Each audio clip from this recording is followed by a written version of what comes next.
Belle maman, ne venez pas au Nouvel An. Vous n'êtes pas la bienvenue. » Ces mots sont sortis du téléphone comme une gifle. Pas de préambule, pas d'excuse. Juste cette phrase sèche, prononcée par Lydiane avec ce ton qu'elle réserve d'habitude aux démarcheurs téléphoniques. C'était le 28 décembre 2024, 16h30 exactement. Je m'en souviens parce que je venais de retirer du four une tarte tatin, celle que Géraudin adorait quand il était petit, avec les pommes caramélisées exactement comme il les aimait. Je comptais l'apporter chez eux pour le réveillon.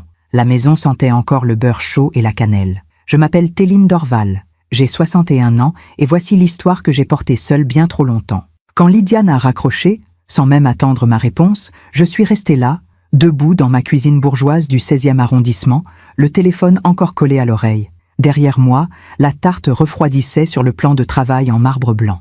Dehors, Paris se préparait déjà aux fêtes. Les guirlandes brillaient au balcon. Les vitrines des pâtisseries débordaient de bûches glacées. Et moi, je venais de comprendre que ma belle-fille venait de m'interdire l'accès à ma propre maison. Parce que oui, cette maison où il vivait depuis 3 ans, cette belle demeure de Neuilly-sur-Seine avec son jardin clos et ses moulures d'époque, elle m'appartient, légalement, administrativement, émotionnellement. Je la leur avais prêtée, pas donnée, prêtée. Après la mort de Philippe, mon mari, en 2021, la solitude était devenue trop lourde dans notre grand appartement. Géraudin et Lydiane cherchaient justement un endroit plus spacieux.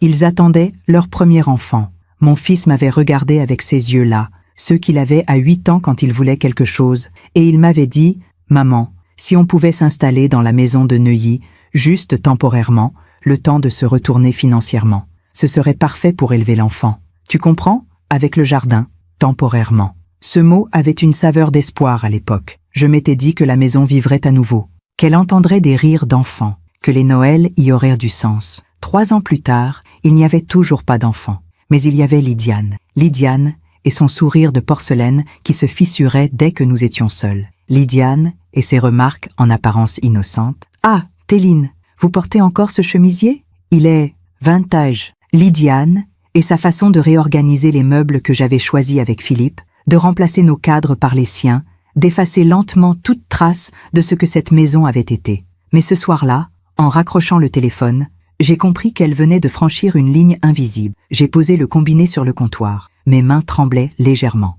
Pas de colère, pas encore. Plutôt ce mélange étrange de choc et de lucidité qu'on ressent quand une vérité qu'on refusait de voir nous explose enfin au visage. J'ai regardé mes mains. Sur mon annulaire gauche brillait encore l'alliance en or blanc que Philippe m'avait offerte il y a 38 ans.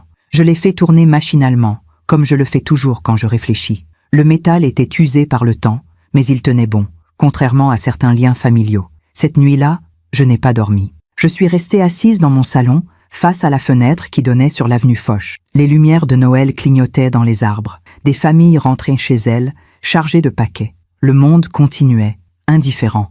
Et moi, je repensais à tout. À Géraudin enfant, qui me serrait dans ses bras en disant « Quand je serai grand, je te protégerai toujours, maman ». À Géraudin adolescent, qui défendait farouchement son père et moi contre n'importe qui. À Géraudin adulte, qui ne répondait plus à mes appels que par messages brefs et distants. 3 mois plus tôt, j'avais essayé de lui parler. C'était un dimanche après-midi. Je l'avais invité à déjeuner, seul, sans Lydiane. Il était venu, mais à peine assis, il regardait déjà sa montre. « Géraudin, avais-je commencé doucement, est-ce que tout va bien entre nous? J'ai l'impression que tu m'évites. » Il avait levé les yeux, surpris ou agacé. Je ne savais plus lire ses expressions. « Mais non, maman, c'est juste que, tu sais, Lydiane a besoin de moi en ce moment. Elle traverse une période difficile au travail. Et puis, il avait marqué une pause. Tu es un peu envahissante parfois. Envahissante. Ce mot m'avait traversé comme une lame de couteau. Envahissante comment? Avais-je murmuré. Tu appelles trop souvent. Tu passes sans prévenir. Lydiane a besoin de son espace. C'est sa maison aussi maintenant. Sa maison. Pas notre maison. Pas la maison que je leur prêtais. Sa maison. J'avais avalé ma salive, serré ma serviette sur mes genoux, souri comme on sourit quand on refuse de pleurer en public. Bien sûr, mon chéri, je comprends. Mais je ne comprenais rien du tout. Assise dans mon salon cette nuit du 28 décembre, je tournais et retournais l'alliance autour de mon doigt. Philippe me manquait terriblement. Lui aurait su quoi faire. Lui aurait parlé à Géraudin. Lui aurait remis les choses en ordre. Mais Philippe était parti. Et moi, j'étais seule. Le lendemain matin, j'ai essayé d'appeler Géraudin. 1 fois, 2 fois, 3 fois, messagerie. Toujours la messagerie. j'ai fini par laisser un message. Mon chéri, c'est maman. J'aimerais vraiment qu'on parle de ce qui s'est passé hier. Lydiane m'a appelé et... Enfin, j'aimerais comprendre. Rappelle-moi, s'il te plaît. Il n'a jamais rappelé. Le 30 décembre au matin, j'ai reçu un message de lui. Bref, sec. Maman, on a besoin d'espace pour les fêtes. Lydiane organise un réveillon intime. On te recontacte après le nouvel an. Bise, bise. Un mot si froid qu'il aurait pu geler l'écran. J'ai relu ce message 10 fois, 20 fois, cherchant entre les lignes une trace de l'enfant que j'avais élevé, de l'homme que j'avais cru connaître. Il n'y avait rien. Juste ce silence poli et terrible qu'on réserve aux étrangers. Ce soir-là, le 30 décembre, j'ai sorti de mon tiroir une vieille photo. Elle datait de 2005. Géraudin avait 23 ans. On était en vacances en Normandie, tous les trois. Philippe, lui et moi. Géraudin me tenait par les épaules, souriant à pleines dents. Derrière nous, la mer était calme et bleue. J'ai posé la photo sur la table basse, à côté de mon alliance que j'avais retirée pour la nettoyer. Et j'ai pleuré, pas des sanglots. Juste ces larmes silencieuses qui coulent quand on réalise qu'on a perdu quelque chose sans même s'en apercevoir. Le 31 décembre est arrivé. Paris était en fête. Les Champs-Élysées brillaient de 1000 feux. Les restaurants affichaient complets. Les familles se préparaient. Moi, j'ai enfilé une robe simple. J'ai préparé un plateau avec du foie gras, du saumon fumé, quelques toasts. J'ai ouvert une bouteille de champagne. Seul. À 23 heures, j'ai levé mon verre face à la fenêtre. « À toi, Philippe », ai-je murmuré. « Tu me manques. » Minuit est arrivé. Les feux d'artifice ont éclaté au loin. Les cris de joie montaient des rues. Paris célébrait l'an 2025. Et moi, assise dans mon fauteuil, je fixais mon téléphone. Aucun message, aucun appel, rien. À minuit 15 exactement, quelque chose en moi s'est brisé. Ou plutôt, s'est réveillé. J'ai pris mon téléphone, j'ai ouvert Instagram et j'ai commencé à écrire. Mais ce que j'ai écrit cette nuit-là, ce que j'ai posté à minuit 15 le 1er janvier 2025, ça, je vous le raconterai dans un instant. Parce que cette action, ce simple geste fait dans le silence de ma solitude, a tout changé. Parfois, on fait confiance à ceux qui ne la méritent pas. Et vous, avez-vous déjà été déçu par quelqu'un que vous aimiez? Racontez-moi votre histoire dans les commentaires, j'aimerais vous lire. Pour comprendre comment j'en suis arrivé là, seul dans mon salon à minuit 15, le doigt tremblant au-dessus de l'écran de mon téléphone, il faut que je vous ramène en arrière, bien en arrière. À l'époque où Géraudin était encore mon fils, vraiment mon fils. C'était en 1982. J'avais 18 ans, Philippe en avait 23. Nous nous étions rencontrés dans une librairie du quartier latin. Lui cherchait un recueil de Baudelaire, moi un exemplaire des Fleurs du Mal pour mes études. Nous avions ri en découvrant que nous voulions le même livre. Il m'avait laissé le prendre, puis il m'avait invité à prendre un café pour qu'on puisse en discuter ensemble. 6 mois plus tard, nous étions mariés. Géraudin est né en 1983, un matin de février où la neige tombait sur Paris. Philippe avait pleuré en le tenant dans ses bras pour la première fois. Moi aussi. C'était un bébé calme, aux grands yeux sombres qui semblaient déjà tout comprendre du monde. Nous l'avons élevé avec amour, avec exigence aussi. Philippe était architecte, moi professeur de lettres au lycée Henri IV. Nous voulions que Géraudin grandisse entouré de beauté, de culture, de respect. Et il a grandi magnifiquement. Je me souviens de lui à 7 ans, assis dans la bibliothèque de notre appartement, dévorant les livres que je lui choisissais. Je me souviens de lui à 12 ans, jouant du piano, pas très bien, mais avec une telle concentration que Philippe et moi restions silencieux pour l'écouter. Je me souviens de lui à 16 ans, défendant une camarade de classe harcelée, rentrant avec un œil au beurre noir mais la tête haute. Maman, m'avait-il dit ce soir-là, on ne laisse pas les gens souffrir quand on peut faire quelque chose. Ce garçon-là, c'était mon fils. En 2008, quand Philippe et moi avons acheté la maison de Neuilly-sur-Seine, Géraudin avait 25 ans. Il venait de terminer ses études d'ingénieur. Il nous avait aidés à emménager, portant des cartons pendant des heures, riant avec son père, me taquinant sur ma manie de vouloir tout organiser par couleur. Un jour, maman, cette maison sera pleine de petits-enfants, avait-il dit en buvant une bière dans le jardin. Tu verras. Philippe avait souri, passé son bras autour de mes épaules. On a le temps, avait-il répondu. Pour l'instant, on profite. Nous avions eu raison de profiter. Parce que le temps, finalement, nous en avons eu beaucoup moins que prévu. Philippe est tombé malade en 2019, un cancer du pancréas, foudroyant. En 6 mois, l'homme solide et brillant que j'aimais depuis 37 ans s'est transformé en ombre. Il pesait 50 kilos quand il est mort, le 14 mars 2021, à l'hôpital Cochin. Géraudin était là, Il m'a tenue pendant que je pleurais. Il a organisé les funérailles. Il a géré les papiers administratifs. Il a été parfait. Maman, je suis là, répétait-il. Je ne te laisserai jamais seule. Papa m'a fait promettre. Et pendant quelques mois, il a tenu parole. Il passait me voir 2 fois par semaine. Il m'emmenait déjeuner. Il m'appelait le soir pour prendre des nouvelles. Il me racontait sa vie, son travail d'ingénieur chez Thales, ses projets. Et puis, en septembre 2021, il a rencontré Lydiane. Au début, j'étais heureuse pour lui. Mon fils méritait d'être amoureux. Il avait 40 ans et n'avait jamais trouvé quelqu'un avec qui construire vraiment. Lydiane semblait convenable. Elle travaillait dans la communication, portait des tailleurs élégants, souriait beaucoup. La première fois qu'il me l'a présentée, c'était un dimanche d'octobre. Ils sont venus déjeuner à l'appartement. J'avais préparé un gigot d'agneau, le plat préféré de Géraudin, avec des haricots verts et un gratin dauphinois. Lydiane est entrée en embrassant l'air à côté de mes joues. « Ravie de vous rencontrer, Téline. Géraudin m'a tellement parlé de vous. » Elle avait 36 ans à l'époque. Blonde, mince, le genre de femme qui sait exactement comment se tenir en société. Elle a complimenté mon appartement, mes meubles, ma décoration.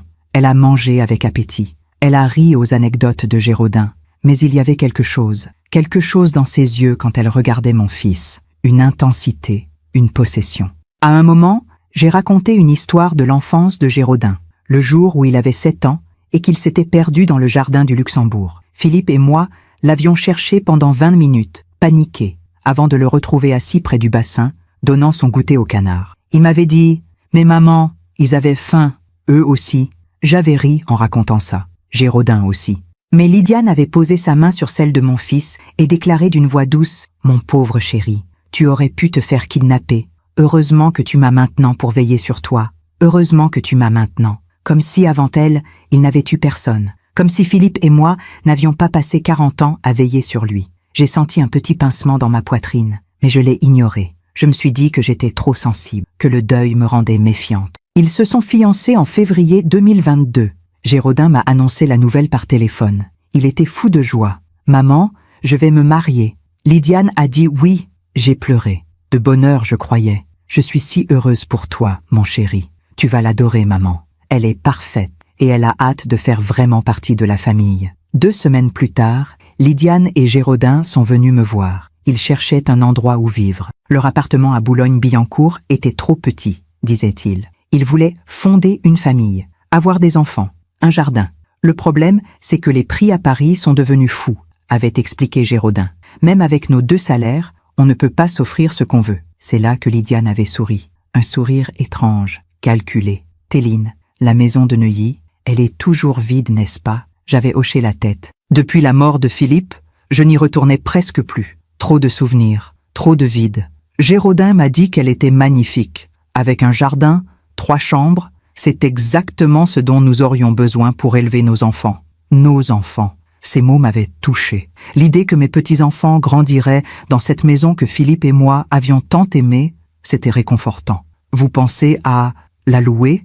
Avais-je demandé prudemment. Géraudin avait ri, gêné. « Maman, tu sais bien qu'on ne peut pas se permettre de te payer un loyer pour une maison de cette taille. Mais si tu acceptais de nous la prêter, juste temporairement, le temps qu'on se stabilise financièrement, on prendrait soin d'elle comme si c'était la nôtre, avait ajouté Lydiane. Promis, comme si c'était la nôtre. J'aurais dû entendre l'alarme dans ces mots. Mais tout ce que j'ai entendu, c'était la promesse de petits-enfants, de vie, de continuité. Bien sûr, mon chéri. La maison est à vous. Ils ont emménagé en avril 2022. Les premiers mois, tout semblait bien se passer. Je passais les voir 1 fois par semaine. Lydiane me montrait les changements qu'elle avait faits, de nouveaux rideaux dans le salon, une nouvelle couleur pour la chambre d'amis. Je hochais la tête, souriante, même si chaque transformation effaçait un peu plus l'empreinte de Philippe. En juillet, ils ont organisé un barbecue dans le jardin. Ils avaient invité leurs amis. Je n'étais pas invitée. C'est juste pour les jeunes, maman, m'avait expliqué Géraudin au téléphone. Tu comprendrais pas leur discussion. Leur discussion. Comme si, à 58 ans, j'étais devenue trop vieille pour partager un repas avec des quadragénaires. J'avais avalé ma déception. Bien sûr, mon chéri, amusez-vous bien.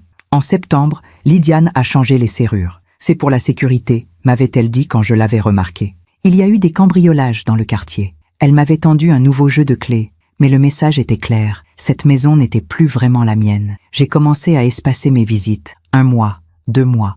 Noël 2022, Géraudin m'a invité à déjeuner. Mais Lydiane avait invité aussi sa propre mère, une femme sèche et hautaine qui m'a à peine adressé la parole. À table, Lydiane parlait de leur maison, leur jardin, leurs projets de rénovation. Géraudin acquiesçait, souriant. Moi, je tournais mon alliance autour de mon doigt. Philippe me manquait tellement ce jour-là que j'ai failli m'effondrer. En mars 2023, j'ai essayé d'aborder le sujet avec Géraudin. « Mon chéri, la maison, c'est toujours temporaire, n'est-ce pas ?» Il m'avait regardé, étonné. « Pourquoi tu demandes ça ?»« Eh bien, ça fait 1 an. Je me disais que peut-être, maman, on essaie d'avoir un bébé. Tu voudrais qu'on déménage maintenant ?»« Un bébé. Ce mot magique qui effaçait tous mes doutes. Non, bien sûr que non.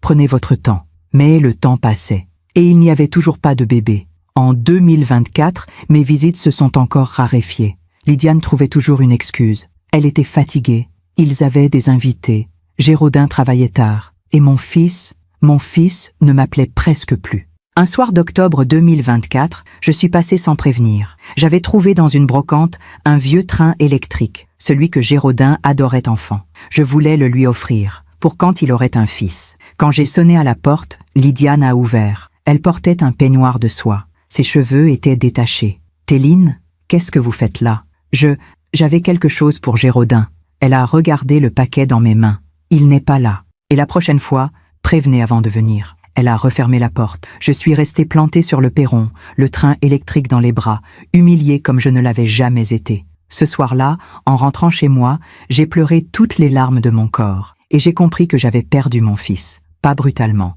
pas d'un coup, lentement, méthodiquement, comme on perd quelque chose qu'on a prêté et qu'on ne reverra jamais. Pendant que je raconte tout cela, je me demande d'où vous m'écoutez. Écrivez le nom de votre ville en commentaire. Novembre 2024 a été le mois où j'ai vraiment commencé à comprendre que ce n'était pas moi qui devenais paranoïaque, que ce n'était pas le deuil qui me rendait amère, que ce n'était pas l'âge qui me faisait voir des choses qui n'existaient pas. Non, c'était bien réel. Lydiane était en train de m'effacer, méthodiquement, patiemment, comme on gomme un dessin au crayon jusqu'à ce qu'il ne reste plus qu'une trace fantôme sur le papier. Le 4 novembre exactement, j'ai reçu un message de Géraudin.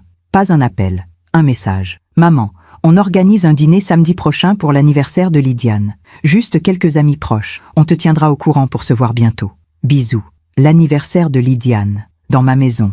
Et je n'étais pas invitée. J'ai relu le message 3 fois, cherchant une erreur, une faute de frappe, quelque chose qui expliquerait pourquoi mon propre fils me disait qu'il organisait une fête dans une propriété qui m'appartenait, sans m'y convier. J'ai attendu 1 heure, puis 2, espérant qu'il se rendrait compte de l'absurdité de la situation, qu'il me rappellerait en riant « Bien sûr que tu es invitée, maman. Qu'est-ce que tu crois ?»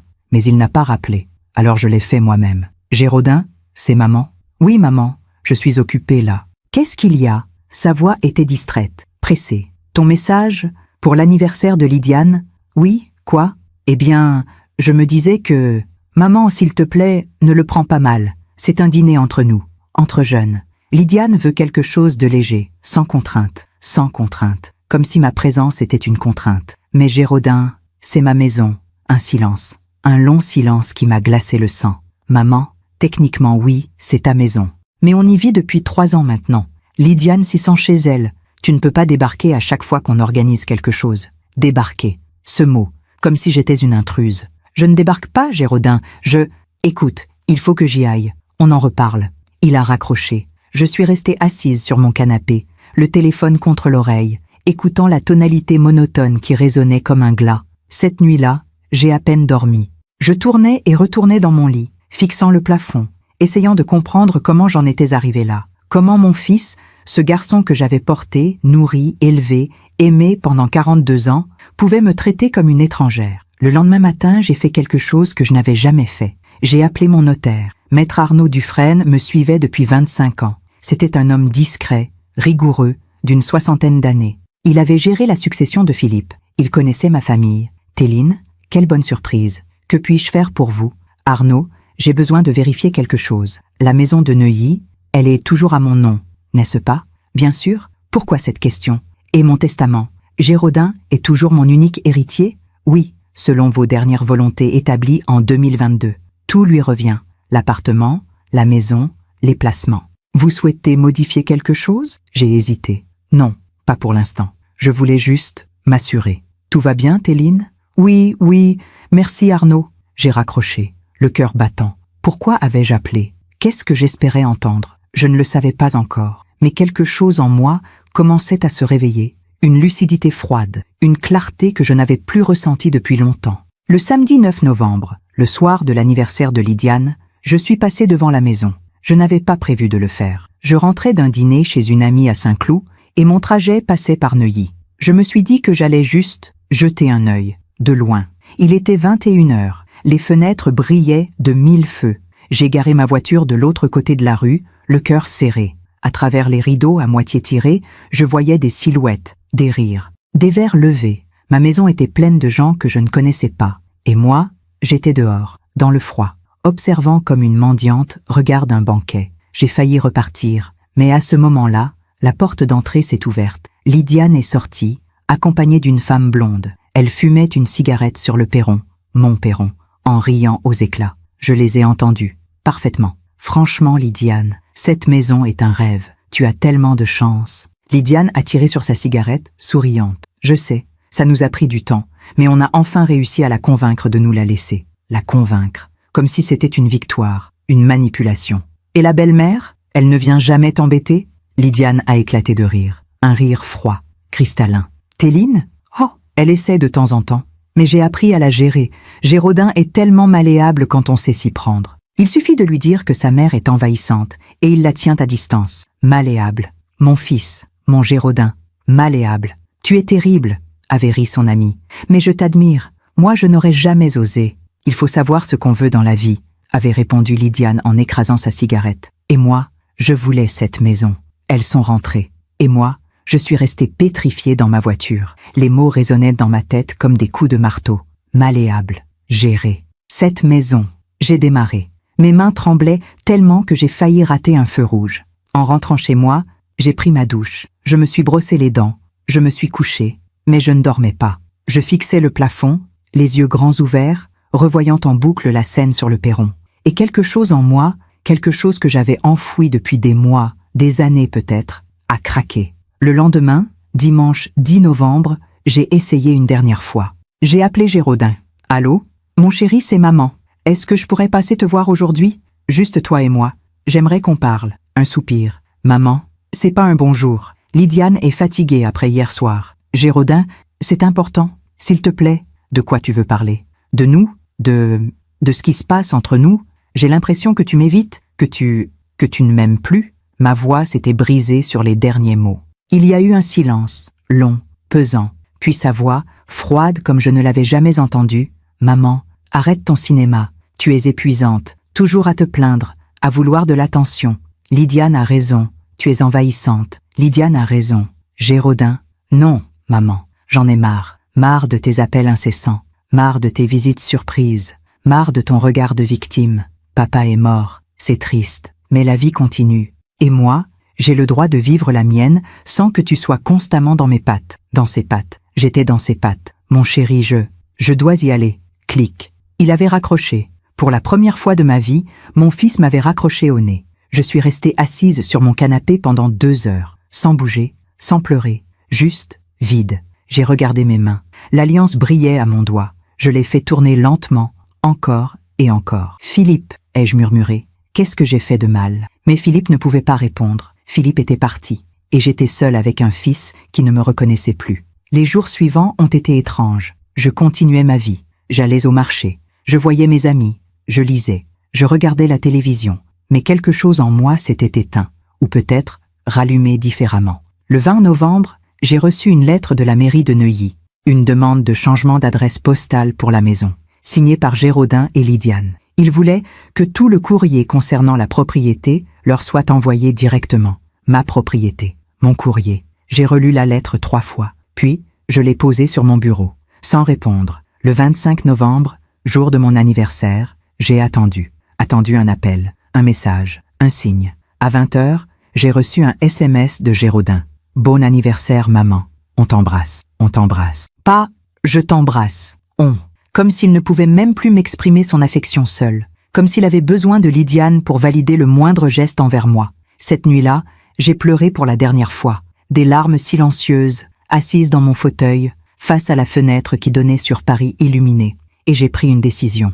Je ne supplierai plus, je ne courais plus après un fils qui ne voulait plus de moi. Je ne me laisserai plus humilier par une femme qui avait transformé mon enfant en marionnette. Le lendemain matin, j'ai appelé Maître Dufresne. « Arnaud, j'ai besoin d'un rendez-vous, le plus vite possible. »« Bien sûr, Téline. Demain 14h, ça vous va ? » ?»« Parfait. Puis-je savoir de quoi il s'agit ?» J'ai regardé par la fenêtre. Le ciel était gris. Il allait pleuvoir. « Je veux revoir mon testament. » Un silence. « Très bien. Je prépare les documents. » Le 27 novembre, assise dans le bureau feutré de Maître Dufresne, j'ai écouté ses conseils. « Téline, vous êtes sûre de vouloir faire ça ? Géraudin est votre fils unique. Si vous le déshéritez, je ne veux pas le déshériter tout de suite. Pas encore. Je veux juste préparer le terrain, avoir les documents prêts, au cas où quoi ? J'ai tourné mon alliance autour de mon doigt. Au cas où il continuerait à me traiter comme une étrangère. Maître Dufresne m'a regardé longuement. « Je comprends. Je vais préparer 2 versions. L'une où il hérite de tout, l'autre où tout va à des associations caritatives. Vous êtes sûr ? Oui. Les documents ont été préparés, signés, rangés dans une enveloppe scellée. Je ne les ai pas activés. Pas encore. Mais je les avais. Et ça changeait tout. Décembre est arrivé. Paris se parait de ses lumières de Noël. Les vitrines brillaient. Les enfants couraient dans les rues, excités. Et moi, je me préparais. Pas à Noël, à autre chose. Le 20 décembre, j'ai reçu un carton d'invitation par la poste, gravé sur papier crème épais, avec des lettres dorées. Lydiane et Géraudin Moreau vous invitent à fêter Noël en leur demeure, le 25 décembre à 19h. Leur demeure. Ma maison était devenue leur demeure. Et moi, j'étais invitée, comme une simple convive. J'ai posé le carton sur la cheminée, et j'ai souri. Un sourire étrange, froid, parce que j'avais compris quelque chose. J'avais passé 3 ans à me diminuer, à m'excuser d'exister, à mendier l'amour de mon propre fils. Mais cette époque était terminée. Le 28 décembre, quand Lydiane m'a appelé pour me dire que je n'étais pas la bienvenue au réveillon du Nouvel An, je n'ai pas pleuré, je n'ai pas supplié. J'ai juste raccroché. Et j'ai attendu, parce que j'avais un plan. Je me demande encore si j'ai fait le bon choix. Et vous ? Qu'auriez-vous fait à ma place ? Le 29 décembre 2024, je me suis réveillée avec une clarté absolue. Une de ces matinées où tout semble soudain évident, où les pièces du puzzle s'assemblent enfin, où on comprend qu'on a été aveugle, mais qu'on voit maintenant avec une précision chirurgicale. J'ai pris mon café debout devant la fenêtre de ma cuisine. Paris était calme. Les gens se préparaient pour les fêtes. Dans 2 jours, ce serait le Nouvel An. Et moi, j'avais un message non lu de Géraudin. Je l'ai ouvert. « Maman, on a besoin d'espace pour les fêtes. Lydiane organise un réveillon intime. On te recontacte après le Nouvel An. Bise, bise. » J'ai relu ce mot 10 fois, 20 fois. Il y a 42 ans, quand Géraudin avait 6 mois et qu'il s'était endormi sur mon épaule après une nuit difficile, je l'avais regardé en me disant « Je donnerai ma vie pour toi. » Et voilà où on en était. Bise. J'ai posé mon téléphone sur le comptoir. J'ai fini mon café. Puis j'ai fait quelque chose que je n'avais pas fait depuis des mois. J'ai ouvert le tiroir de mon bureau où je gardais mes souvenirs. Les photos de Géraudin enfant. Les dessins qu'il m'avait faits à l'école primaire. Des bonshommes bâtons avec écrit en lettres maladroites « Pour maman que j'aime ». Les cartes de fête des mères où il avait griffonné des cœurs. Les bulletins scolaires. Le bracelet en macramé qu'il m'avait offert pour mes 30 ans. J'ai tout étalé sur la table. Et j'ai réalisé quelque chose de terrible. Ce garçon-là, celui qui m'aimait, n'existait plus. Il n'était pas mort. Il avait juste disparu, remplacé par quelqu'un d'autre, quelqu'un que je ne reconnaissais pas, quelqu'un que Lydiane avait façonné à son image. J'ai pensé à ces parasites dont on parle dans les documentaires animaliers, ceux qui s'infiltrent dans le cerveau de leur hôte et modifient son comportement, qui le transforment en marionnette au service de leurs propres besoins. C'était exactement ça. Lydiane était un parasite, et mon fils était devenu son hôte. Cette pensée m'a glacée, mais elle m'a aussi libérée. Parce que si Géraudin n'était plus lui-même, alors ce n'était pas moi qui avais échoué en tant que mère. Ce n'était pas moi qui étais envahissante, étouffante, épuisante. C'était juste qu'on me l'avait volé. J'ai rangé les souvenirs, refermé le tiroir, et j'ai pris mon téléphone. J'ai failli appeler Géraudin, encore une fois, pour lui dire tout ça, pour le supplier de se réveiller, de voir ce que Lydiane lui faisait. Mais j'ai arrêté mon geste. À quoi bon ? Il ne m'écouterait pas. Il me traiterait de folle, de jalouse, de mère possessive qui ne supporte pas que son fils ait une vie. Parce que c'était exactement ce que Lydiane lui avait fait croire. J'ai reposé le téléphone. Non. Cette fois, je ne supplierai pas. Cette fois, j'agirai. L'après-midi même, je suis allée me promener. Pas n'importe où, à Neuilly-sur-Seine, dans mon quartier, celui où se trouvait ma maison. Je n'avais pas prévu d'y aller, mais mes pas m'y ont conduite naturellement. Il était 15 heures, le ciel était d'un gris perle magnifique. Il faisait froid, mais pas trop. Je me suis arrêtée devant la grille, ma maison. Elle était toujours aussi belle. Les volets bleu nuit que Philippe avait choisis, le lierre sur la façade, le grand marronnier dans le jardin. Mais elle n'était plus à moi.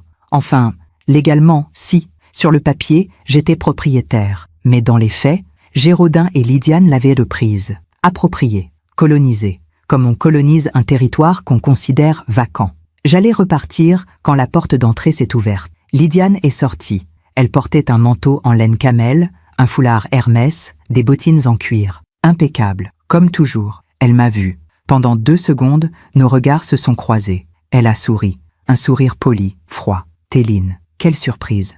Bonjour Lydiane. Vous vous promenez dans le quartier ? Vous vous promenez dans le quartier. Comme si ce n'était pas mon quartier. Comme si je n'avais pas acheté cette maison avec l'homme que j'aimais il y a 17 ans. Oui, je passais. C'est gentil. Mais vous savez, il vaut mieux prévenir avant de venir. On n'est pas toujours disponible.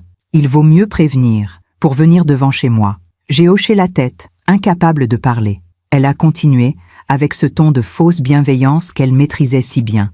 D'ailleurs, pour le réveillon du Nouvel An, Géraudin vous a expliqué, n'est-ce pas? On préfère rester entre nous cette année. Vous comprenez? Vous comprenez? Non, je ne comprenais pas. Je ne comprenais pas comment une femme que je connaissais depuis 3 ans pouvait me traiter comme une intruse. Je ne comprenais pas comment mon fils laissait faire. Je ne comprenais pas comment j'en étais arrivée là. Oui, ai-je murmuré. Je comprends. Parfait. Bon, je dois y aller. J'ai rendez-vous chez le traiteur pour commander les plateaux.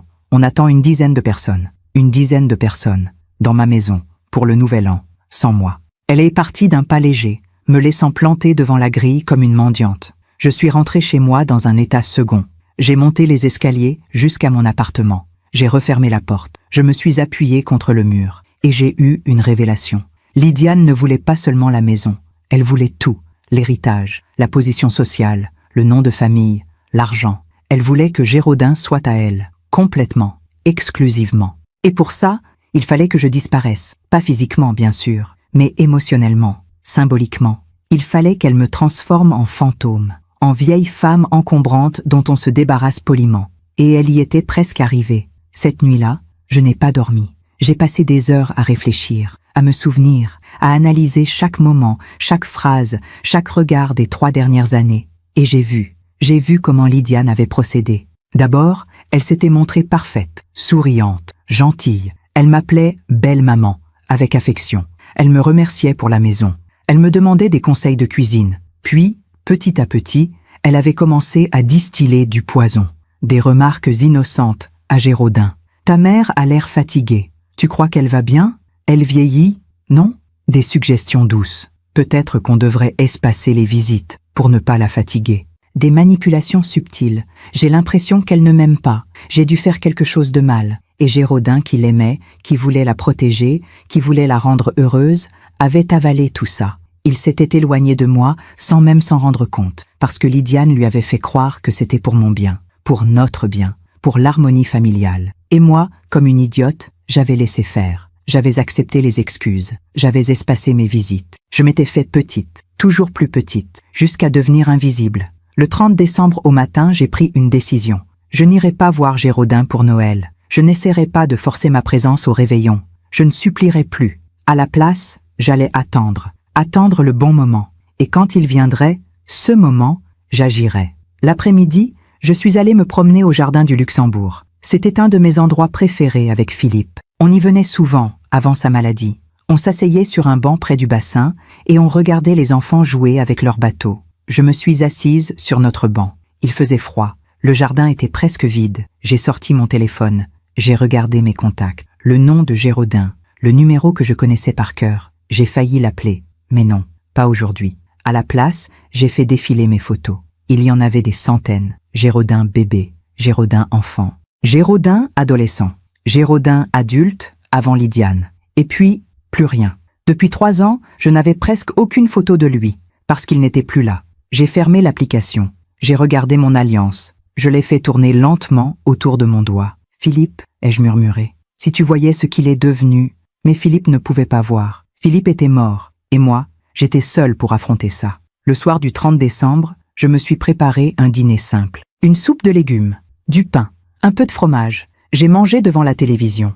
Une émission stupide sur les préparatifs du Nouvel An. À 22h, mon téléphone a vibré. Un message de Géraudin. Mon cœur s'est accéléré. J'ai ouvert. « Maman, juste pour te dire qu'on pense à toi pour demain soir. On espère que tu passeras une bonne soirée. On t'embrasse. On pense à toi. On espère. On t'embrasse. Toujours on.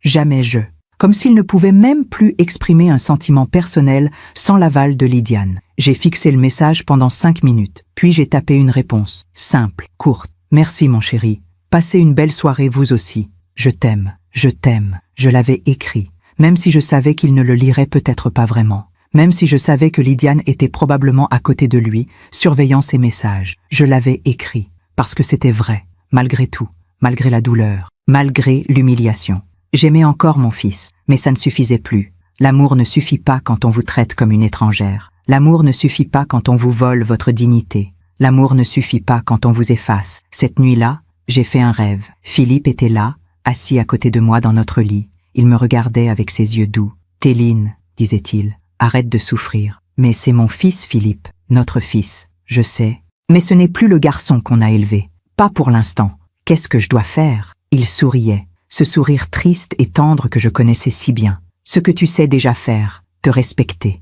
Je me suis réveillée en larmes. Il était 6h du matin, le 31 décembre 2024, le dernier jour de l'année, et peut-être le dernier jour de ma patience. Le 31 décembre 2024 restera gravé dans ma mémoire comme le jour où j'ai cessé d'être une victime. Je me suis levée à 7h, j'ai pris une douche, je me suis habillée avec soin, un chemisier en soie ivoire, un pantalon de laine gris anthracite. J'ai relevé mes cheveux en chignon, j'ai mis du rouge à lèvres, un bordeaux discret. En me regardant dans le miroir, j'ai eu l'impression de voir quelqu'un d'autre, une femme que je ne connaissais pas encore, une femme qui refusait de disparaître. J'ai préparé mon petit déjeuner. Café noir, tartines beurrées, confiture d'abricot. J'ai pris mon temps. Chaque geste était précis, calme. Dehors, Paris se préparait pour la fête. Les boulangeries vendaient leurs dernières bûches. Les fleuristes proposaient des bouquets de gui et de houx. Les enfants couraient dans les rues, excités par la perspective de veiller jusqu'à minuit. Moi, je savais que je passerais la soirée seule. Et curieusement, ça ne me faisait plus mal. Ou plutôt, la douleur s'était transformée en quelque chose d'autre, quelque chose de dur, de cristallin. Une résolution. Vers 10h, mon téléphone a sonné. Un numéro inconnu. J'ai décroché. « Allô, Madame Dorval ? C'est Maître Dufresne, mon notaire. Arnaud, tout va bien ? Oui, oui. Je voulais juste vous souhaiter une bonne année à l'avance. Et vérifier quelque chose. Les documents dont nous avons parlé le 27 novembre. Vous les avez toujours ? Oui. Ils sont dans mon coffre personnel. Parfait. Et vous êtes toujours certaine de vouloir les conserver ? Vous savez, c'est une décision importante. Irréversible si vous l'activez. J'ai regardé par la fenêtre. Le ciel était blanc. Il allait peut-être neiger ? Je suis certaine. Très bien. Dans ce cas, je vous souhaite une belle soirée, Téline. Et prenez soin de vous. Merci, Arnaud. Vous aussi. J'ai raccroché. Les documents. 2 versions de mon testament. Une où Géraudin héritait de tout. Une autre où tout allait à des œuvres caritatives. Je ne les avais pas activées, pas encore. Mais savoir qu'ils existaient, c'était réconfortant. C'était du pouvoir. Un pouvoir dont j'ignorais encore quoi faire. Vers midi, je suis sortie acheter de quoi manger pour le soir. Rien d'extravagant. Du saumon fumé, du foie gras, quelques toasts, une bouteille de champagne, un réveillon pour une personne. En passant devant une bijouterie, je me suis arrêtée. Dans la vitrine, il y avait des alliances, des bagues de fiançailles, des bijoux pour célébrer l'amour. J'ai regardé ma propre alliance, celle que Philippe m'avait offerte il y a 38 ans. L'or blanc était usé, le métal fin par endroits. Mais elle tenait bon. Comme moi, je suis rentrée chez moi vers 14h. J'ai rangé mes courses, préparé le plateau pour le soir, mis la bouteille au frais. Puis je me suis assise dans mon salon. Et j'ai attendu. Attendu quoi ? Je ne savais pas vraiment. Un appel, peut-être. Un message. Un signe quelconque que mon fils pensait encore à moi. 15h, rien. 16h, rien.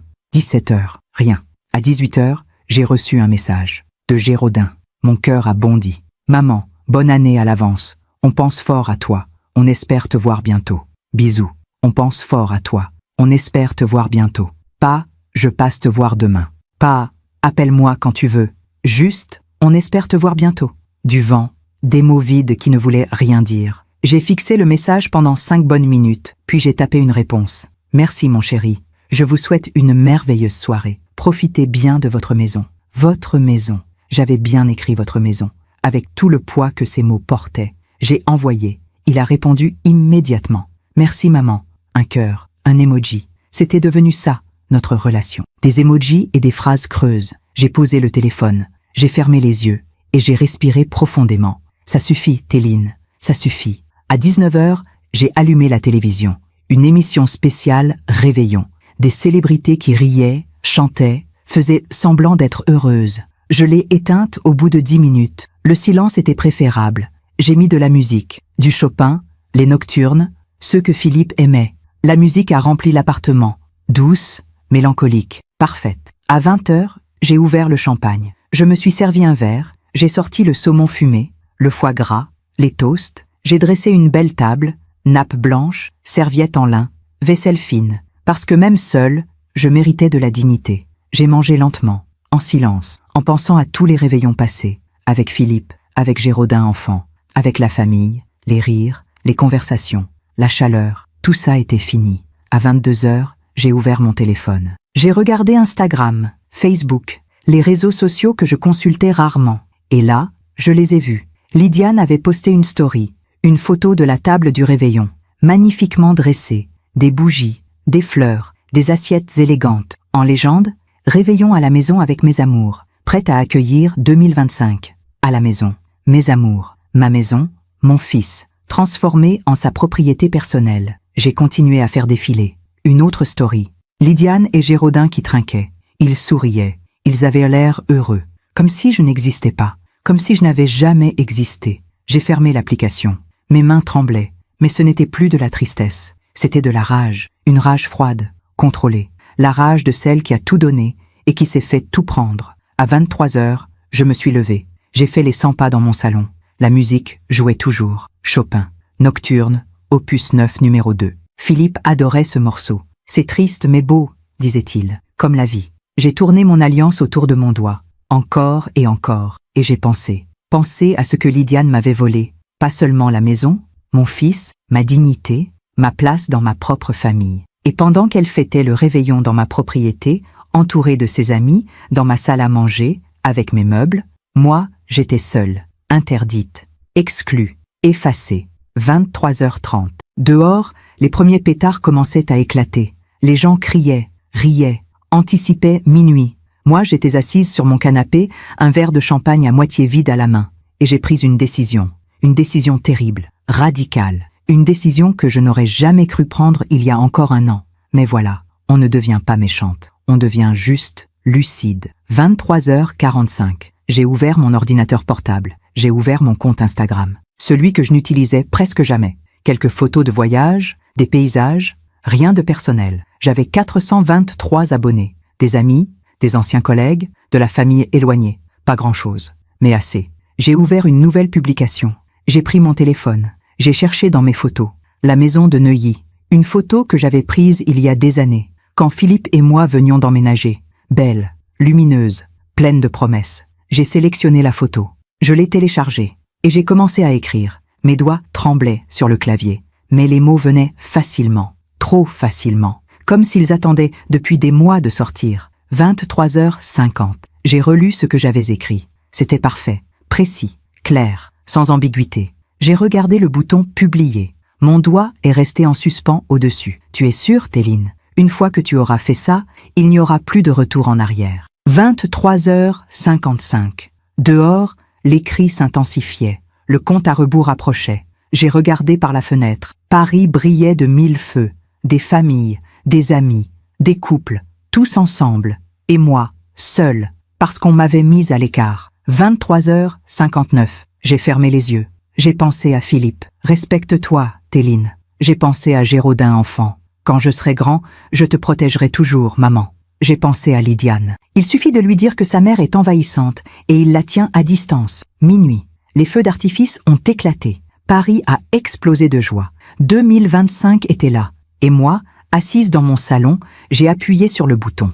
Publier. La photo est apparue sur mon fil. La maison de Neuilly. Magnifique. Et en légende, Après mûre réflexion, j'ai décidé de faire don de ma maison de Neuilly-sur-Seine à la Fondation Abbé Pierre pour aider les sans-abri. Cette demeure qui m'a tant donné servira désormais à ceux qui n'ont rien. Merci à tous ceux qui comprendront ce choix du cœur. Bonne année 2025. J'ai posé le téléphone. Mon cœur battait à tout rompre. Qu'est-ce que je venais de faire? 5 secondes, 10 secondes, le premier like, puis un autre, puis un commentaire. Magnifique geste, Téline. Bravo, puis un autre. Quelle générosité. Le monde a besoin de plus de gens comme vous.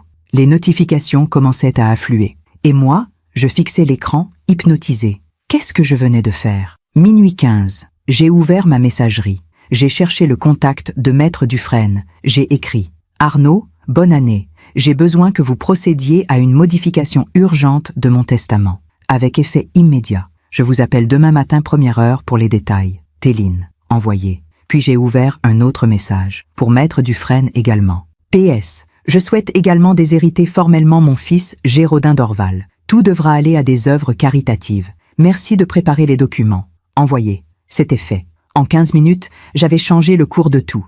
J'ai posé le téléphone. Mes mains tremblaient. Mon cœur cognait dans ma poitrine. Qu'est-ce que tu viens de faire, Téline? Qu'est-ce que tu viens de faire? J'ai levé mon verre de champagne, seul dans mon salon, face à Paris qui brillait. Et j'ai murmuré « Bonne année, Lydiane. J'espère que tu as passé une belle soirée. » Puis, j'ai bu. Après avoir envoyé les messages à Maître Dufresne, je suis restée assise dans mon salon pendant 1 heure, immobile, le téléphone posé sur mes genoux. Les notifications continuèrent d'affluer. Ting, ting, ting, chaque like, chaque commentaire, chaque partage.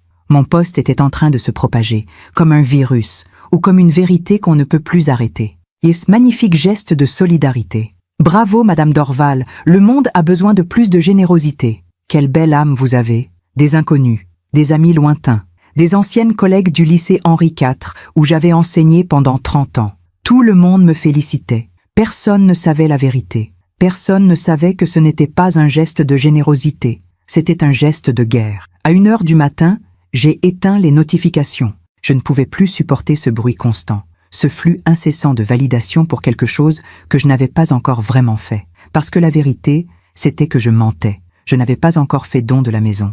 Je n'avais même pas contacté la Fondation Abbé Pierre. C'était juste une annonce, une déclaration publique, une bombe. Mais une bombe qui allait exploser au visage de Géraudin et Lydiane dès qu'ils ouvriraient leur téléphone. Et ça allait arriver très bientôt. J'ai regardé l'heure. 1h15 du matin. Ils étaient probablement encore en train de faire la fête, de rire avec leurs invités, de trinquer à la nouvelle année, sans savoir que leur monde était en train de s'effondrer. J'aurais dû ressentir de la satisfaction. Mais tout ce que je ressentais, c'était du vide. Un vide immense, froid. Comme si en appuyant sur ce bouton « Publier », j'avais aussi coupé quelque chose en moi. Un lien invisible, un espoir. L'espoir que mon fils redevienne un jour celui qu'il était. Je me suis levée. Je suis allée dans ma chambre. Je me suis couchée, tout habillée. Et j'ai attendu. Le sommeil ne venait pas. Je fixais le plafond, les yeux grands ouverts. Mon téléphone était posé sur la table de nuit, silencieux maintenant. Mais je savais qu'il ne le resterait pas longtemps. 2 heures du matin, 3 heures, 4 heures. À 4h30, j'ai fini par m'assoupir. Un sommeil agité, plein de rêves étranges. Philippe qui me regardait avec tristesse. Géraudin enfant qui pleurait. La maison de Neuilly qui s'effondrait. Je me suis réveillée en sursaut à 6h05, le cœur battant. Mon téléphone vibrait. Encore, encore, encore. Des appels manqués. 17. Tous de Géraudin. Tous entre 5h45 et 6h. Et des messages. Des dizaines. Maman, rappelle-moi immédiatement. C'est quoi cette publication?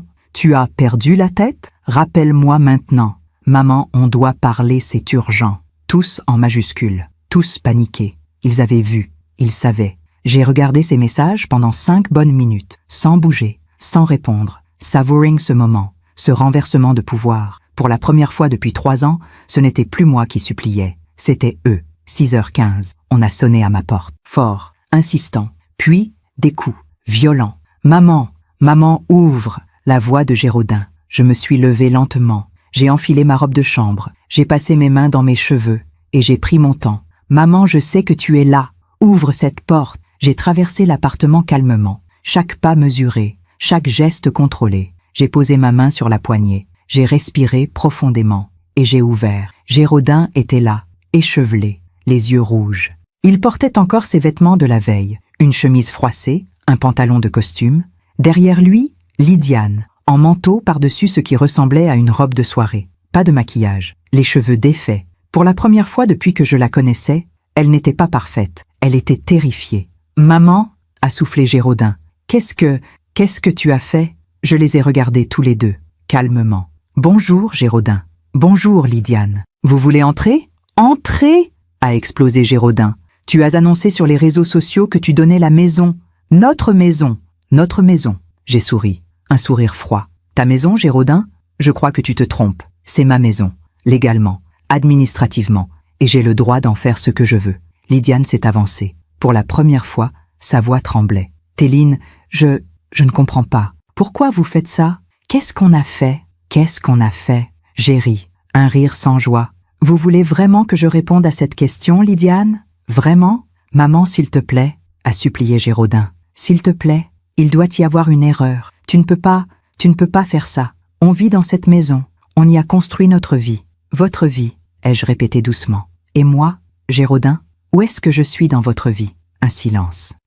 Tu es ma mère. Vraiment ? Parce qu'hier soir, pour le réveillon du Nouvel An, je n'étais pas invitée dans ma propre maison.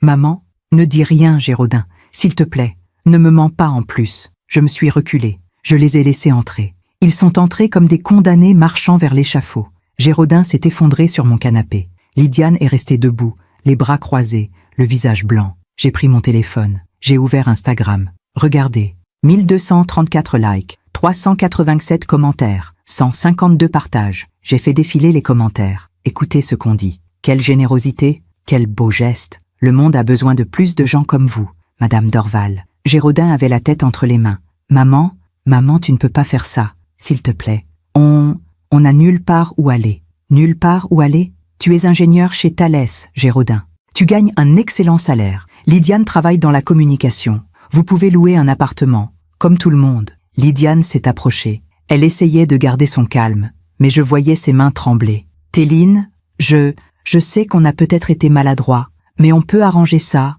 On peut vous inviter plus souvent, vous faire une clé, organiser des dîners ensemble, vous faire une clé pour ma propre maison. C'est gentil, Lydiane, mais c'est trop tard. Trop tard ? A crié Géraudin en se levant. Qu'est-ce que ça veut dire, trop tard ? Défais cette publication, appelle la fondation et dis-leur que c'était une erreur. Je ne peux pas. Pourquoi ?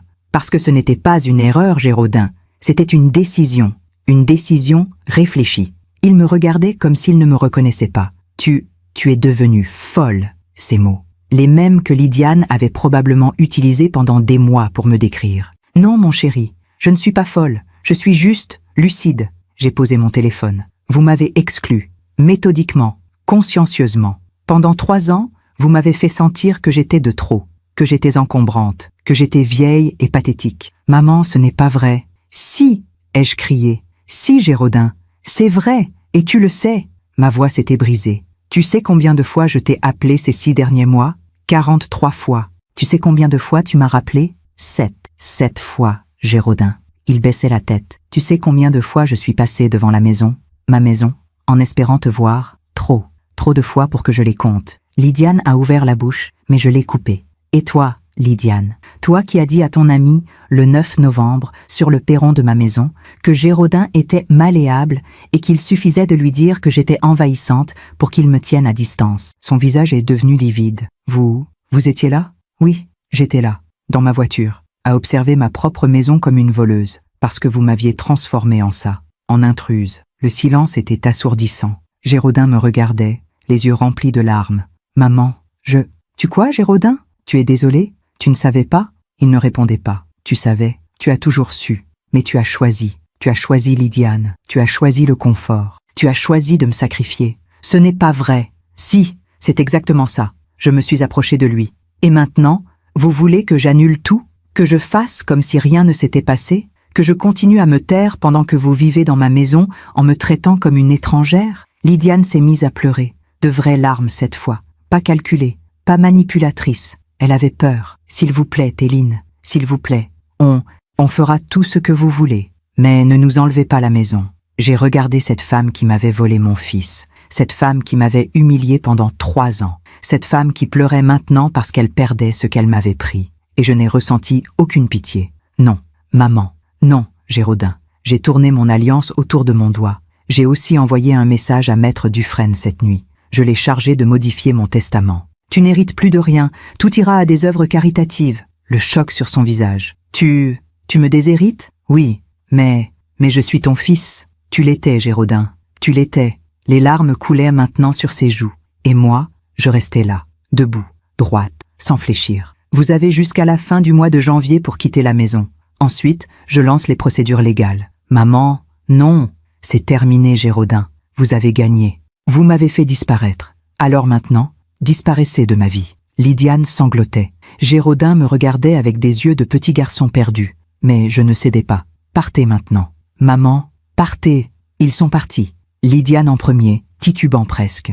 Géraudin en dernier, se retournant une dernière fois. Maman, je t'en prie. J'ai fermé la porte.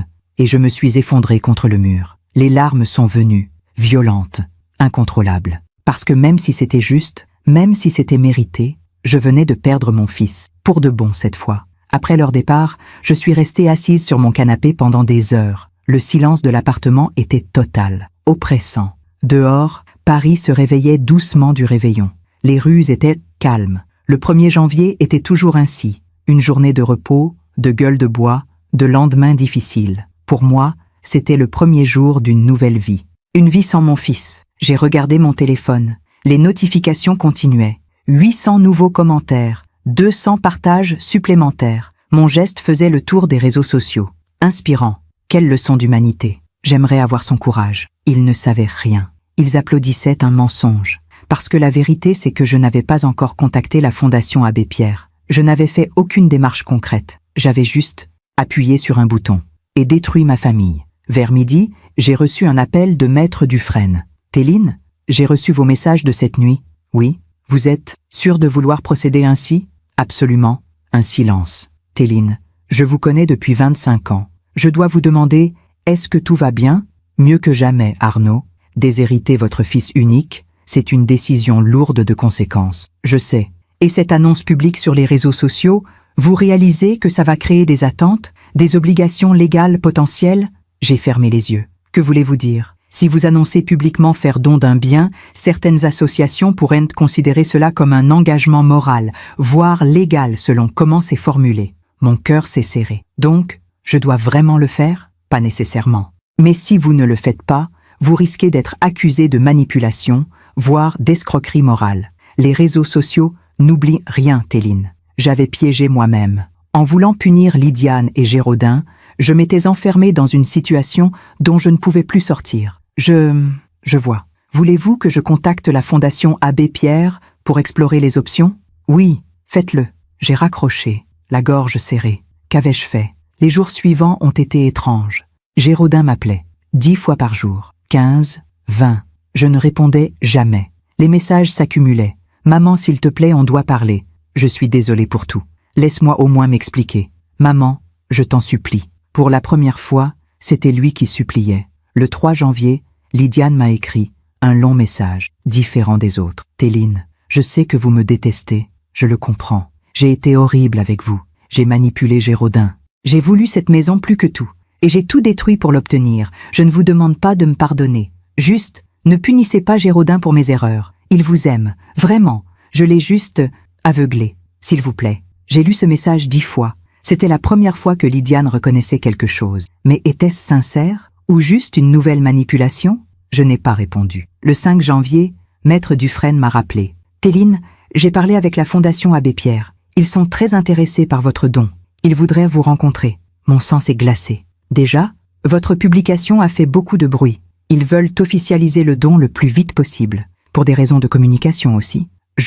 Téline, si vous avez des doutes, c'est le moment de le dire. Des doutes? J'en avais des milliers. Non, pas de doute. Allons-y. Le 8 janvier, j'ai rencontré les représentants de la Fondation. 2 personnes chaleureuses, pleines d'espoir. Madame Dorval, votre geste est extraordinaire. Cette maison pourra accueillir 6 familles en difficulté. Vous changez des vies. 6 familles. Des gens qui n'avaient rien, pendant que mon fils perdait tout. Je suis heureuse de pouvoir aider. Les documents seront prêts dans 1 semaine. Nous organiserons une petite cérémonie de signature si vous le souhaitez. Une cérémonie publique, médiatisée. J'étais prise au piège. En rentrant chez moi ce soir-là, j'ai trouvé Géraudin devant ma porte, assis sur les marches, la tête entre les mains.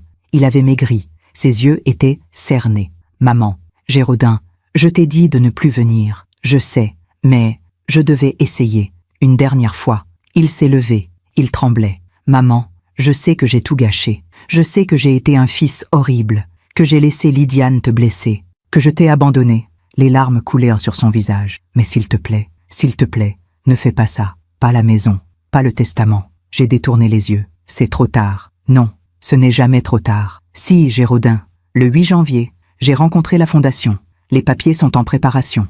Dans une semaine, ce sera officiel. » Il s'est effondré, littéralement, à genoux sur le palier. « Maman, je t'en supplie. » C'était insupportable. « Relève-toi, Géraudin. »« Non, pas tant que tu ne m'auras pas écouté. Je t'écoute. Papa m'avait fait promettre de prendre soin de toi, le jour où il est mort. Il m'a fait promettre, et j'ai tout raté. Philippe.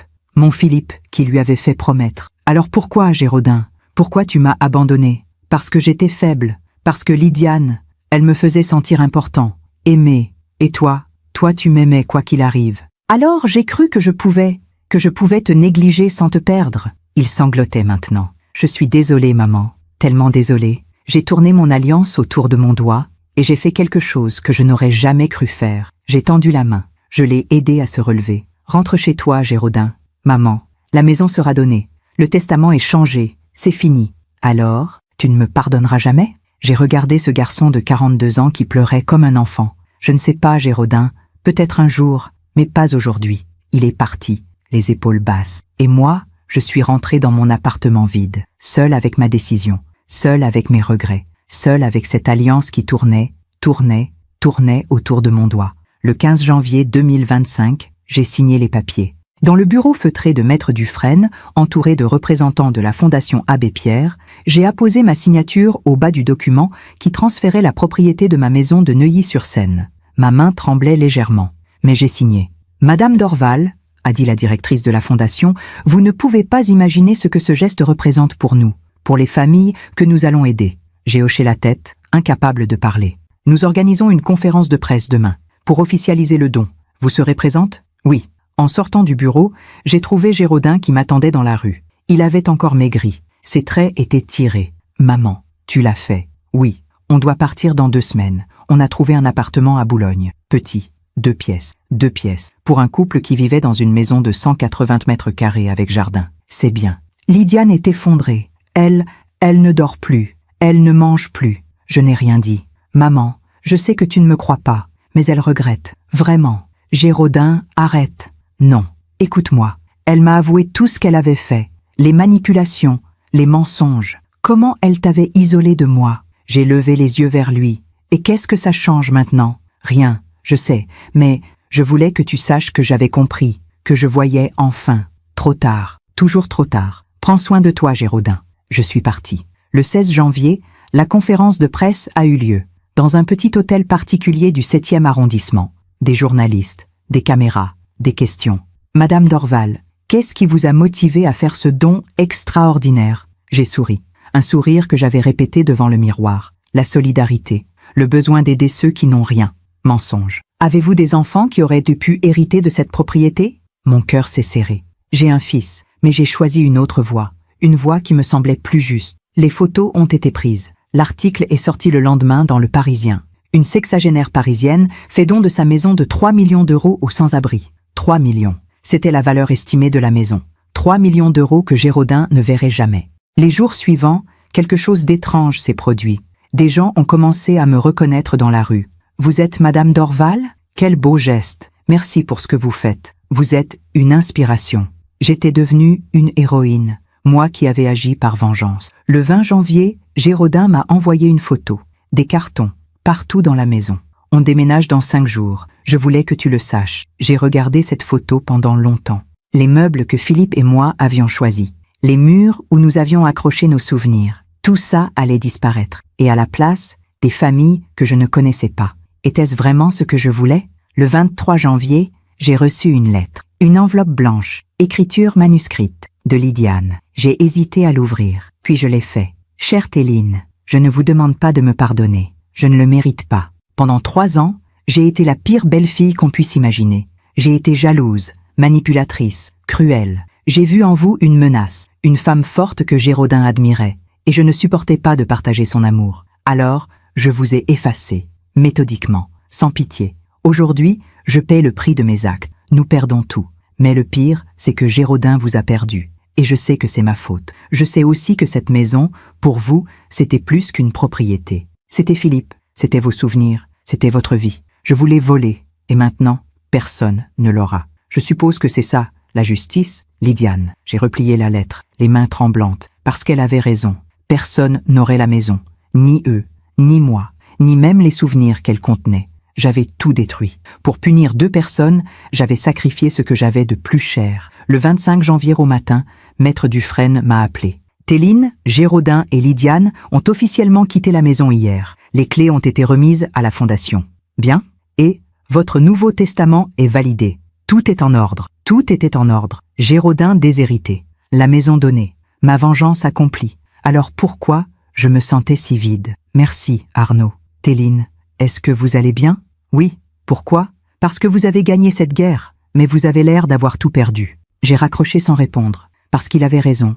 J'avais gagné. Mais qu'est-ce que j'avais vraiment gagné? Ce soir-là, assise dans mon salon, j'ai regardé les photos sur mon téléphone. Géraudin enfant, la maison, Philippe, tout ce qui n'existait plus. J'ai tourné mon alliance autour de mon doigt, et j'ai compris quelque chose. La vengeance ne guérit pas, elle ne répare rien, elle détruit juste différemment. Lydiane et Géraudin avaient perdu la maison.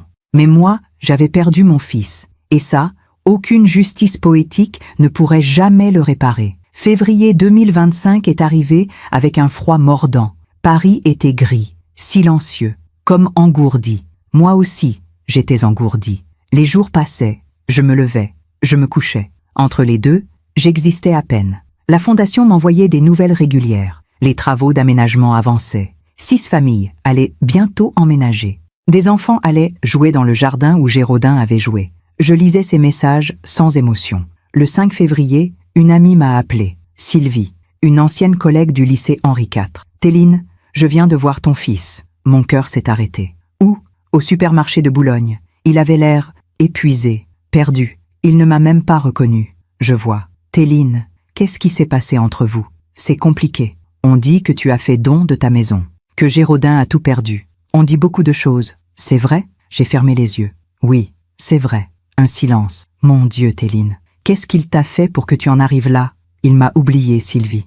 Tout simplement. Le 10 février, j'ai croisé Lydiane par hasard, rue de Passy, devant une boulangerie. Elle était méconnaissable, amaigrie, les cheveux mal coiffés, pas de maquillage. Nos regards se sont croisés. Elle a hésité, puis elle s'est approchée. Téline, Lydiane. Je voulais vous dire, sa voix tremblait. Géraudin ne va pas bien.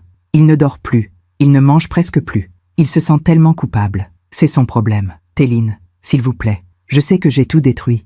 Mais lui, il vous aime. Vraiment. J'ai regardé cette femme qui m'avait tant fait souffrir. Elle pleurait maintenant. Il a démissionné de son travail. Mon sang s'est glacé. Quoi? Il ne supportait plus. La honte. Les collègues qui avaient vu l'article. Il a donné sa démission la semaine dernière. Géraudin, sans travail. Et vous?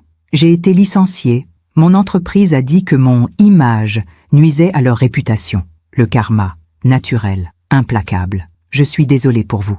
Non, ne le soyez pas. On le mérite. Elle a essuyé ses larmes. Mais Géraudin, lui, il ne mérite pas de se détruire comme ça. Qu'est-ce que vous attendez de moi, Lydiane? Juste, appelez-le, une fois, pour qu'il sache que vous existez encore, que vous n'êtes pas morte pour lui. Elle est partie, me laissant seule avec mes pensées. Ce soir-là, j'ai failli appeler Géraudin, mon téléphone à la main, son nom sur l'écran, mais je n'ai pas pu, pas encore. Le 14 février, jour de la Saint-Valentin, j'ai reçu un colis. Pas de nom d'expéditeur. À l'intérieur, une petite boîte. Et dedans, le train électrique, celui que j'avais acheté en octobre 2024. Celui que Lydiane avait refusé, avec un mot de Géraudin. Maman, je l'ai gardé tout ce temps, parce que même quand je te repoussais, je savais que tu pensais à moi. Je suis désolée de ne pas avoir su te protéger comme papa me l'avait demandé. Je t'aime, même si tu ne peux plus m'aimer, Géraudin. J'ai serré le train contre moi, et j'ai pleuré, pour la première fois depuis des semaines. Pas de colère, pas de vengeance, juste de la tristesse. Le 20 février, j'ai reçu un appel de Maître Dufresne. Téline, j'ai des nouvelles. La Fondation organise une inauguration officielle de la maison le 28 février. Ils voudraient que vous soyez présente, pour rencontrer les familles. Je ne sais pas. C'est important pour eux. Et peut-être, pour vous aussi. Le 28 février est arrivé. J'ai pris un taxi jusqu'à Neuilly. Devant la maison, ma maison, il y avait des ballons, des guirlandes, des enfants qui couraient. Une jeune femme s'est approchée. Elle tenait un bébé dans ses bras. « Vous êtes Madame Dorval ?»« Oui, je ne sais pas comment vous remercier. Sans vous, on serait encore à la rue. Mon fils, il a maintenant une chambre, un jardin où jouer. » Les larmes coulaient sur ses joues. « Vous avez changé notre vie. » J'ai regardé cet enfant, ses yeux innocents, et j'ai compris quelque chose. Ma vengeance avait détruit ma famille. Mais elle avait aussi sauvé d'autres familles. Le karma n'était pas que punition, c'était aussi équilibre. En rentrant chez moi ce soir-là, j'ai ouvert mon téléphone. J'ai écrit un message à Géraudin. J'ai reçu le train. Merci. Court, simple, mais c'était un début. 3 minutes plus tard, il a répondu. Maman, merci, merci de répondre. Je n'ai rien répondu de plus, mais j'avais fait un pas, un tout petit pas, vers, je ne savais pas quoi encore, pas le pardon, pas la réconciliation, juste l'acceptation que la vie continue, que le karma fait son œuvre et que parfois, les blessures les plus profondes laissent des cicatrices qui ne disparaissent jamais, mais qui nous apprennent à vivre différemment. Mars 2025. 3 mois après cette nuit du 30 et 1 décembre où j'avais tout changé. Je suis assise dans mon salon, face à la fenêtre qui donne sur Paris. Le printemps arrive doucement. Les arbres commencent à bourgeonner. La lumière est plus douce. Et moi, je suis différente, pas guérie, pas réconciliée, juste différente. Géraudin et moi échangeons maintenant quelques messages par semaine. Rien de profond, des banalités. Comment vas-tu?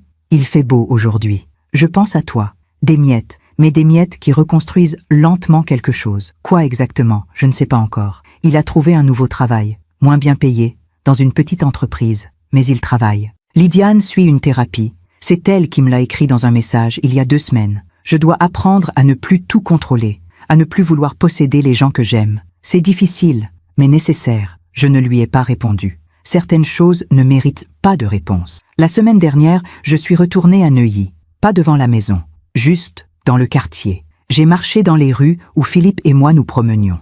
J'ai acheté une baguette dans la boulangerie où il achetait toujours ses croissants le dimanche, et j'ai pleuré. Mais c'était des larmes différentes, pas de colère, pas de vengeance, juste de la nostalgie, du deuil, de l'acceptation.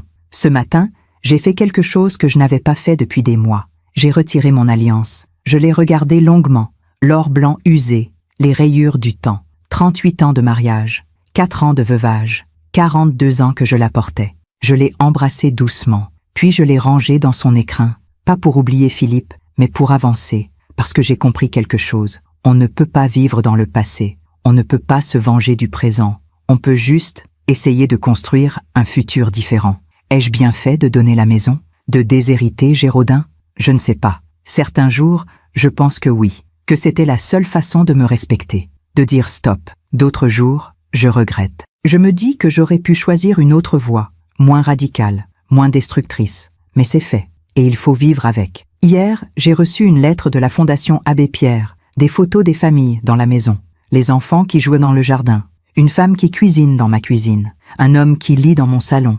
Ma maison vit différemment, mais elle vit, et quelque part ça console. Ce que j'ai appris dans cette histoire, que l'amour ne suffit pas si on ne se respecte pas soi-même, que les liens familiaux peuvent se briser, même les plus forts, que la vengeance ne guérit rien, elle change juste la nature de la douleur, que le karma existe, mais pas toujours comme on l'imagine. Lydiane et Géraudin ont tout perdu, mais ils ont aussi gagné quelque chose, la lucidité, la conscience de leurs erreurs. Moi, j'ai perdu mon fils, mais j'ai gagné ma dignité. Est-ce un bon échange? Je ne sais pas. Peut-être que dans quelques années, Géraudin et moi retrouverons quelque chose qui ressemble à une relation mère-fils. Peut-être pas. Mais j'ai appris à vivre avec cette incertitude, à accepter que certaines blessures ne guérissent jamais complètement, qu'on apprend juste à vivre avec. Ce matin, en prenant mon café, j'ai pensé à cette nuit du 30 et 1 décembre, à ce moment précis où j'ai appuyé sur « Publier ». Si je pouvais revenir en arrière, est-ce que je le referais? Honnêtement, je ne sais pas. Mais ce dont je suis certaine, c'est que cette nuit-là, j'ai cessé d'être une victime. J'ai repris le pouvoir sur ma vie, même si ce pouvoir a eu un prix terrible. Alors voilà, C'est mon histoire. L'histoire d'une femme de 61 ans qui a été trahie par ceux qu'elle aimait, qui a choisi de se battre, à sa manière, et qui vit maintenant avec les conséquences de ses choix. Sans regret? Non. Avec des regrets, mais aussi avec la paix d'avoir dit « ça suffit ». Et parfois, c'est tout ce qu'on peut faire, se respecter, se protéger, avancer, même si le chemin est solitaire, même si on a tout perdu en gagnant sa dignité, parce qu'à la fin, on ne peut compter que sur soi-même, et sur cette petite voix intérieure qui nous dit « tu as fait ce que tu devais faire, merci de m'avoir écouté jusqu'au bout ». Si cette histoire a touché votre cœur, abonnez-vous et activez la cloche pour entendre d'autres femmes qui ont transformé la douleur en sagesse. Chaque jour, une femme, une leçon de vie. Partagez cette histoire avec quelqu'un que vous aimez. Parfois, une histoire change toute une journée. Que Dieu vous bénisse et à très bientôt.